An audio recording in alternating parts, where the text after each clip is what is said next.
Daniel Reed, a retired wildlife photographer in his late 60s, lived a solitary life in a small wooden cabin nestled at the edge of the northern Washington forests.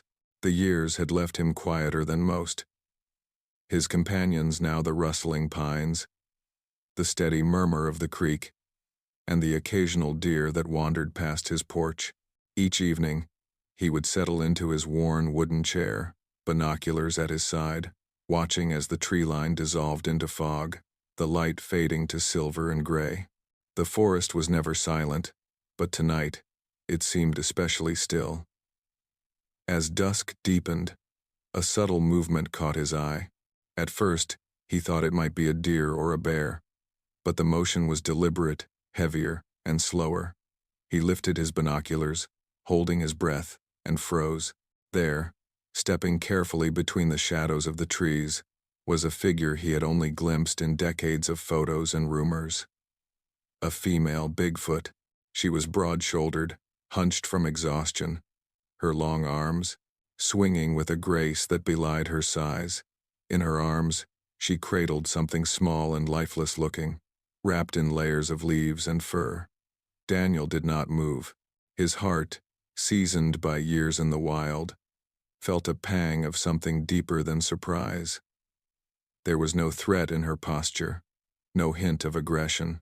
Her movements were cautious, careful, almost human in their tenderness. She adjusted the bundle in her arms with delicate precision, as though afraid it might slip away entirely.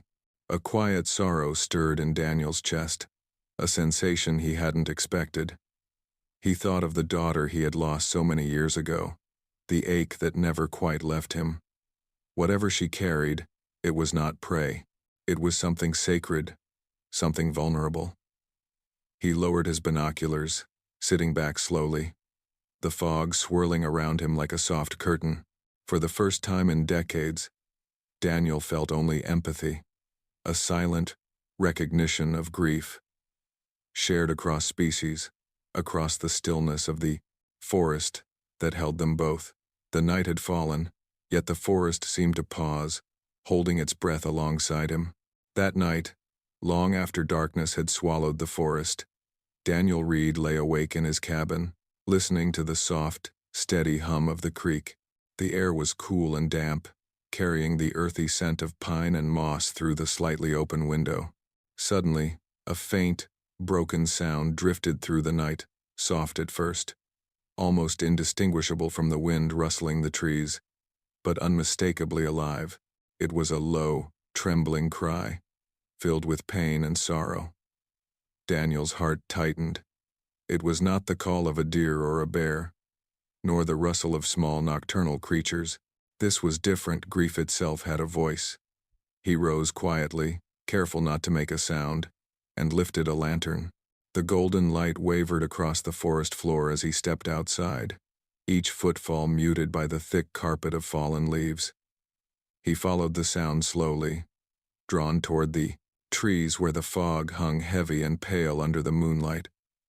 And there she was, the female Bigfoot from the previous evening, kneeling by a large stone, her massive frame curved protectively around a small, fragile bundle. The baby, wrapped carefully in ferns and moss, trembled slightly in her arms. The cry emanated from her throat, long and mournful, a sound so raw and human it sent a shiver down Daniel's spine.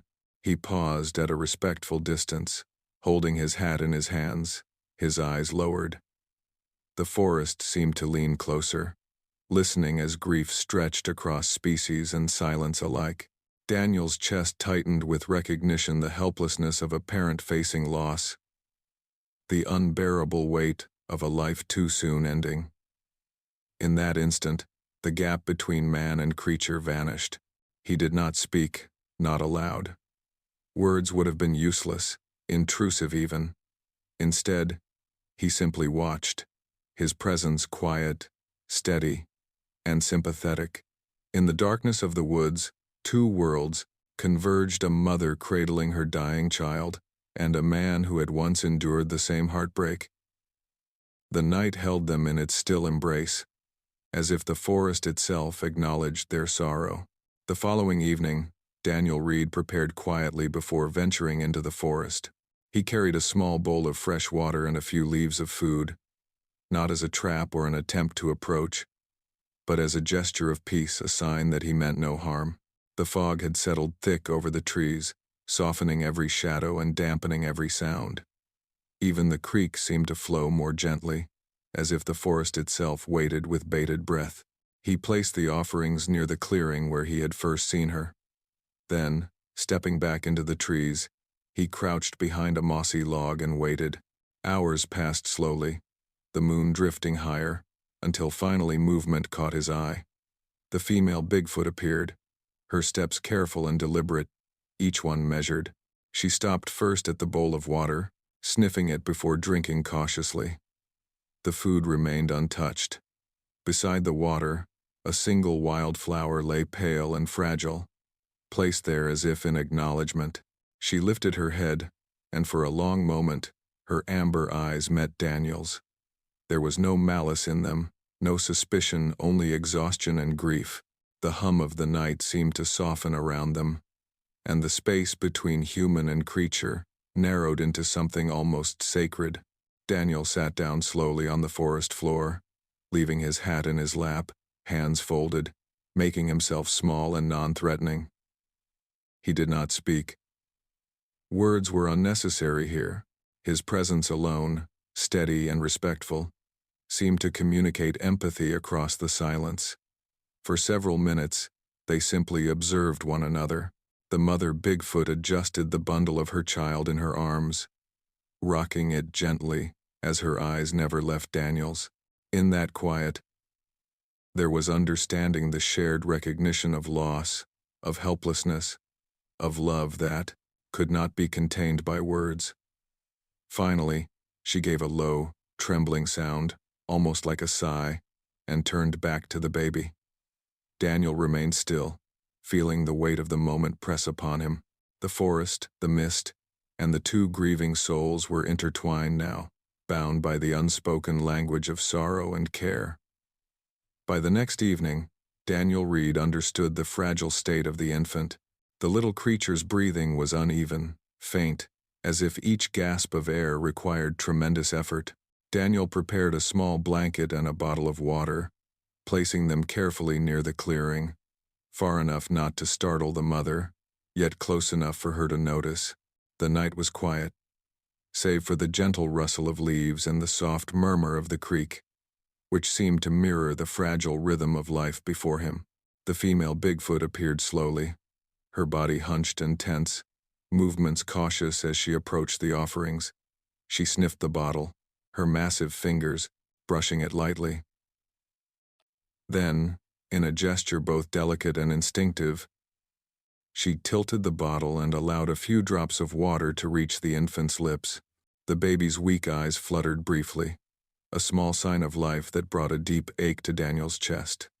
Daniel remained at a respectful distance, seated on the forest floor, his hands resting calmly in his lap. There was nothing more he could do, no medicine, no words, no human comfort could truly heal what was happening. Yet, he stayed, offering quiet witness to their shared sorrow. The mother rocked her child gently, humming a low, mournful tone. Her voice was not human, yet Daniel understood its weight. A sound of helplessness, a plea for life that might not come.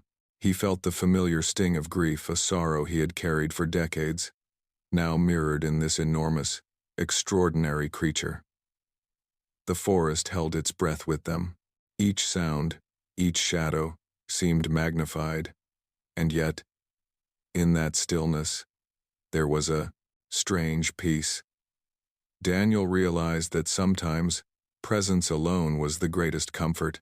He whispered softly, more to himself than to her, "No creature should have to bury their child." The night wrapped around them like a protective shroud. Two souls, one human, one wild, shared a moment of quiet understanding, connected through grief, empathy, and the fragile, fleeting gift of life. Morning broke slowly over the forest, soft and gray, filtering through the mist that clung to the trees. Daniel Reed returned to the clearing, moving quietly so as not to disturb the fragile scene before him. The female Bigfoot was already there, kneeling beside the small bundle. Her posture was heavy with sorrow, shoulders slumped, head bowed. The infant in her arms no longer moved. Daniel froze at the edge of the clearing. The forest seemed to grow still, as if aware of the weight of the moment. He did not step closer. There was no rush, no urgency. The scene demanded reverence, patience, and witness. The mother's massive hands cradled the child, brushing the fur gently, as though willing life to return through touch alone. A low, trembling moan escaped her throat, deep, resonant, carrying the raw, unimaginable pain of loss. Daniel felt a lump rise in his throat. He thought of the daughter he had lost decades ago, the hollow ache that had never left him. Here, across species, the same grief was alive, immediate, unyielding. Finally, her gaze lifted. Amber eyes met Daniel's. There was no fear, no anger, only a silent question, a plea for understanding. Daniel nodded slowly, letting her know he was present, that he understood. Together, silently, they began to work. Daniel knelt, gathering handfuls of soft earth, while the mother adjusted the baby gently, her movements careful and deliberate. The act of burying the child was slow, methodical, almost ceremonial. Each handful of soil seemed heavy with grief, each breath carrying the weight of love and helplessness. Daniel's hands were small beside hers, but the connection between them, human and wild, both grieving parents, was undeniable. When the mound was finished, Daniel stepped back. The mother remained by the grave, touching the soil with one enormous hand, her low hum a song of mourning. The forest held them both in silence, the creek murmuring softly nearby, as if lending its own voice to their sorrow. In that moment, life and death, grief and love, were bound together in the quiet heart of the forest. Daniel Reed had brought a small wooden box from his cabin, its surface rough but solid, lined with a soft cloth he had set aside for emergencies. The female Bigfoot watched intently, her amber eyes heavy with sorrow. As he placed the infant gently inside, she leaned forward, her massive hands brushing lightly over the bundle, arranging it with care and reverence. Then, with instinctive grace, she added a few small items from the forest, a pine cone, a play, feathers, subtle tokens of protection and love. Daniel knelt beside the freshly dug mound, feeling the weight of the moment pressing upon him. He planted a simple wooden cross beside the grave, not as a symbol of religion, but as a mark of respect. The mother's gaze never wavered, her enormous hand resting on the mound.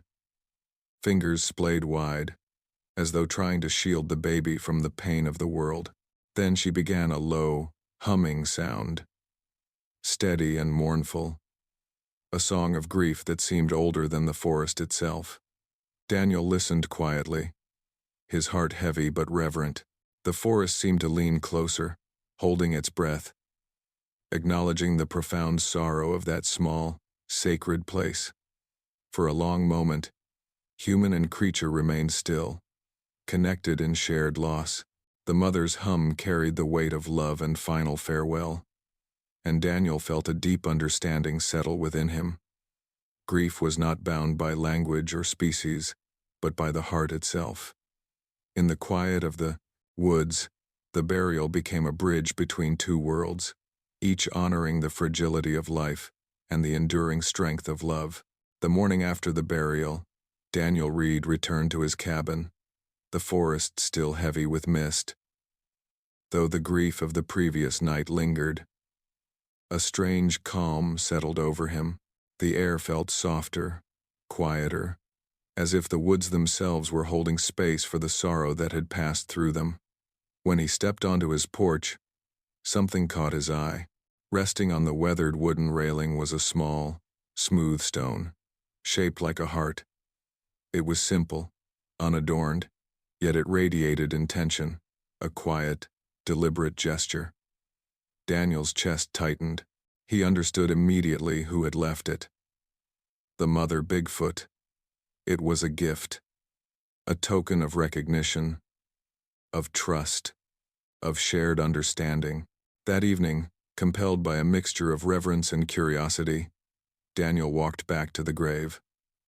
The mother was there, sitting beside it, her enormous frame, still and composed, though the weight of grief lingered in her posture. She watched him approach but did not move away. Her amber eyes, tired yet alert, seemed to convey both acknowledgement and a silent gratitude. Daniel settled on the forest floor a short distance away, careful not to intrude. He placed the stone beside the wooden cross, letting the gesture speak. The mother shifted slightly, resting one massive hand gently near the grave, and hummed softly a quiet, mournful melody, more comforting than sorrowful. For a long while, human and creature remained in peaceful silence, sharing the same sacred space. The sun sank through the pines, casting golden light across the mossy clearing. In that moment, grief and love coexisted side by side, fragile yet enduring. Daniel whispered softly, "You were a good mother." Though he knew she would never understand the words, yet somehow, it did not matter. The stone heart remained there, a silent bridge between two worlds, a reminder that even in loss, there could be connection, respect, and understanding. 2 days passed before Daniel saw her again. The forest had returned to its usual rhythms, the creek steady, the wind moving gently through the tall pines, yet something in the air still held the weight of what had happened. Daniel found himself walking the familiar path toward the clearing each morning, unsure whether he hoped to see her or simply needed to confirm the world was still turning. On the third morning, as he stepped into the quiet grove, he saw her silhouette near the grave. The mother Bigfoot stood motionless, her broad frame outlined by shafts of soft morning light breaking through the trees. She wasn't crouched or grieving this time. She stood tall, composed, as though gathering the strength to do what came next. Daniel stopped a respectful distance away. She turned her head slightly, acknowledging him. Her amber eyes gentler than he expected. For a moment, neither moved. There was no fear between them, only a shared understanding of what had been lost and what must now continue. Slowly, she stepped aside from the grave and looked toward the deeper forest. Her posture had changed. The heaviness was still there, but she carried it differently now, like a burden she had accepted rather than fought. She gave one long, low exhale, almost like a sigh of farewell. Daniel placed his hand on the wooden cross he'd made, the small heart-shaped stone still resting at its base. "I'll look after this place," he murmured, his voice barely more than breath. "You have my word." She understood something in his tone. She gave a small nod, subtle but unmistakable. Then, turning slowly, she walked toward the shadowed timberline. Her steps were steady, purposeful. When she reached the edge of the forest, she paused. For one final moment, she looked back at him. Not as a creature watching a man, but as a mother acknowledging someone who had stood with her in the darkest hour. Then she disappeared into the trees, swallowed by the wild, and Daniel remained in the clearing, hat in hand, knowing he had witnessed a farewell that would stay with him for the rest of his life. Daniel never spoke a word of what happened in those woods, not to neighbors, not to old colleagues who occasionally wrote to ask how he was doing, not even to the ranger he sometimes chatted with at the supply post. Some moments, he believed, were not meant for the world. They were meant only for the heart that carried them.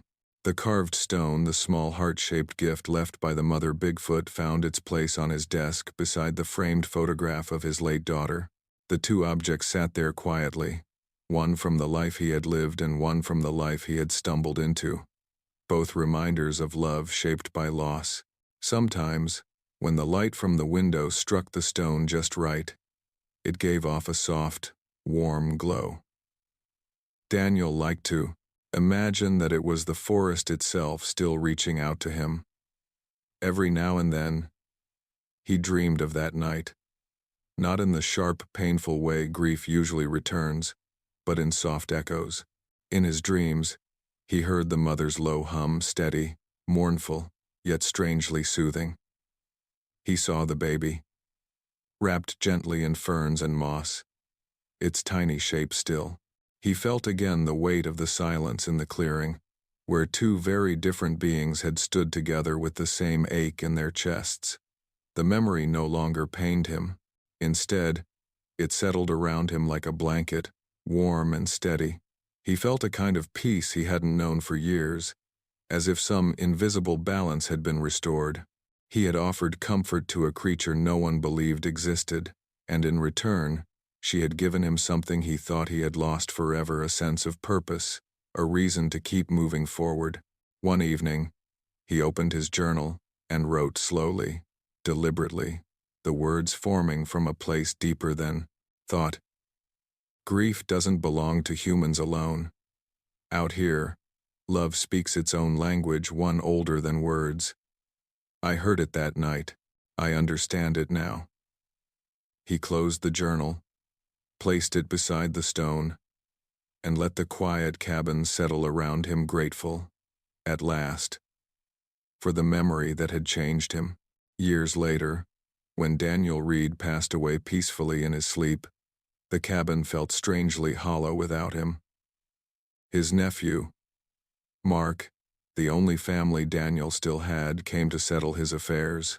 Mark had always known his uncle to be a quiet, private man, someone who spoke little but listened deeply.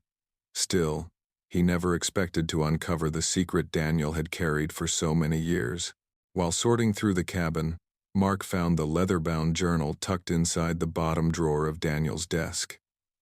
Beside it lay the small heart-shaped stone and the faded photograph of Daniel's daughter. Curious, he opened the journal and began to read. The entries were simple, written in Daniel's steady, deliberate handwriting. But one chapter stood out, the account of the night a grieving mother, Bigfoot, brought her dying child to him. Mark read slowly, the words sinking into him with a quiet gravity. Daniel had described everything in calm, straightforward detail. The hum of the mother, the baby's last breaths, the burial under the pines, the farewell, the gift. At first, Mark didn't know what to make of it. It sounded impossible, a story no one would dare believe. And yet, something in Daniel's tone felt too sincere, too grounded, to dismiss as fantasy. Compelled by curiosity, or perhaps by the strange pull of his uncle's final confession, Mark walked into the woods behind the cabin. After a long search through the pines, he found it. The grave. Small, still, undisturbed. The wooden cross Daniel had built was weathered and soft with age, but still standing. At its base rested the same smooth stone heart, unchanged except for a thin coat of moss. Mark knelt down, touched the stone, and felt a shiver run through him, not of fear, but of understanding. His uncle had not been lying. He had simply kept a truth the world wasn't ready to hear. The story ends with Daniel's own words, written on the final page of the journal. We think the wild is cruel, but maybe it's just honest. Love doesn't end, it only changes form. And somewhere, deep in those ancient woods, as dusk settles and the air turns silver, a mother still hums softly, carrying her memory forward into the quiet wilderness.